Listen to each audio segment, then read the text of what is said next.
What's going on, guys, and welcome to my game pickup video for December of 2019. You know what's funny, I'm recording this on January 2nd, so happy new year to all of you guys. Pleasant dreams ahead, I guess, I can say.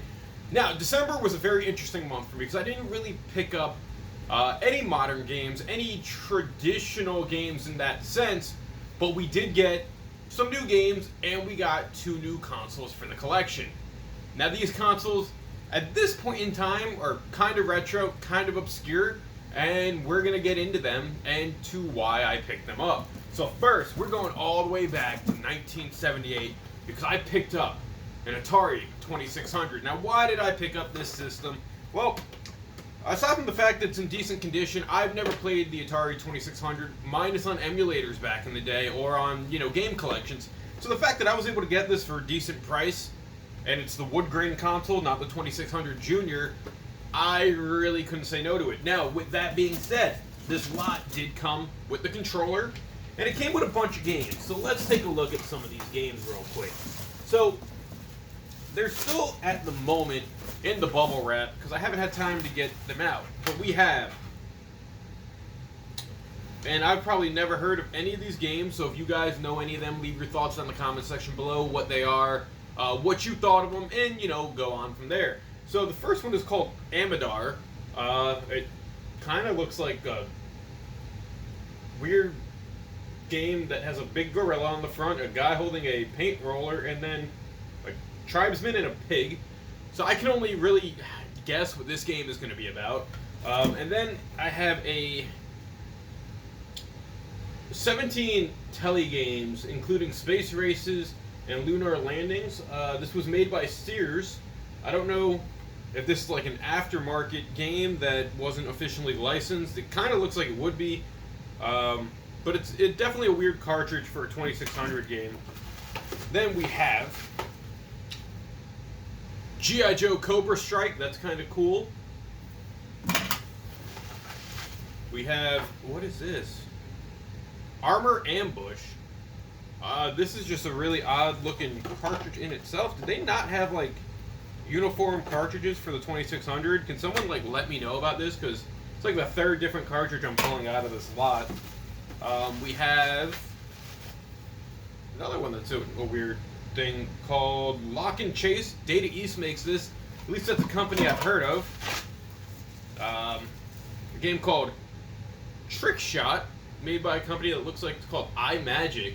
A lot of these companies, it's interesting because a lot of them don't exist anymore.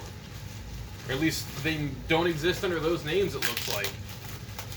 Now, the seller did tell me this really well packed as I drop everything. But I'm just saying, like, everything came out really nicely packed in bubble wrap and whatnot. Okay, so we have Pac-Man, which that's a classic. I know the 2600 version of this game isn't the one that's sought after, but that's okay. We have Bowling. Now, I can only imagine what bowling on this system is going to be like. This is probably going to be a fun one. I have Asteroids, classic arcade game. I've played this one. And then a game called Combat. It looks like an army game. I'm going to have to check these out. Now, 2600 does only have like an RF output, which is going to be interesting, but for what it's worth, that's what it was in the 70s. Now, on to the more obscure import that I picked up. So, there's a lot of consoles that only come out in Japan that we don't really see here stateside, and this is one I had heard about for the last 15-ish years that I always wanted to get my hands on, and I never was able to, only because when I was younger, when I really wanted it, I didn't know Japanese. I still don't know Japanese, and I didn't have money, so I wasn't importing this for $30 back in the day because I didn't have it when I was like 12. And that is the Wonder Swan. Now, this here is the Wonder Swan color. It's cool that it comes in, as you guys know, it's a Final Fantasy bundle. A lot of Final Fantasy games were recreated for the Wonder Swan. It did come with the case. It still has all like the shrink wrap and the plastic on it. And as a collector's piece, to me this is very, very cool. Now, for many people who don't know about the Wonder Swan, it's a console that was created by Gunpei Yokoi, who also created the original Game Boy. After he had left Nintendo in about, I think it's 1997, after the failure of the Virtual Boy, he went over to Bandai, and they created the WonderSwan. Now, the WonderSwan color here, it's a very interesting console. Let me see if I can get this out without it being a very messy scenario. Now, it uses one AA battery, and it has a very good battery life to my knowledge. Now, this is the Final Fantasy version, which is cool that it has this nice little look to it. Now, you have buttons up here and buttons over here, and an A and B, start, power, sound. I haven't turned this on yet, but it definitely looks like a nice little console that I'm going to look forward to playing. Now, a lot of games that came out for the WonderSwan are also sort of obscure. So, aside from Final Fantasy 1 that came with this, I picked up 2 games that I don't know what they're about. I don't know if they were ever brought over to another console like the Game Boy Advance.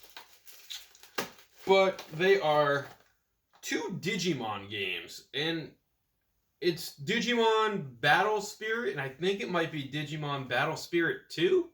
I don't really know because most of what's on here is in Japanese. It says 02.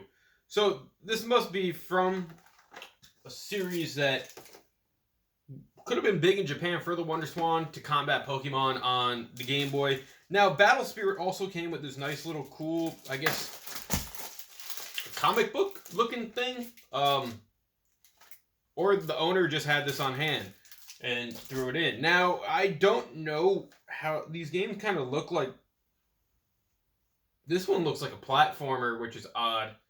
This one kind of looks more along the line of like a Pokemon game, which I'm going to put these in at some point. I'm going to play them. I'm going to try to play them, try to understand them. Probably not going to get that far, but they are the 2 games I did pick up. One game I'm looking forward to getting for the WonderSwan in the long run, they have a Mega Man Battle Network game for it that plays a lot like the GameCube network transmission game. That's what kind of drew me into the WonderSwan back in the day. And I put the console back in this thing backwards. Maybe that's why it wasn't fitting well. But yeah, so December was a very interesting month for me for the sheer fact that I picked up these not-so-seen consoles, at least these days. The Atari 2600 is a lot more common to find in the United States than the WonderSwan is, because this was never released stateside, as I mentioned, and it will have to be imported. However, as a system that looks like it looks kind of nice, actually. Looking on the back, the pictures of Final Fantasy 1, as you can tell, it looks like almost 16-bit versions of the original 8-bit game.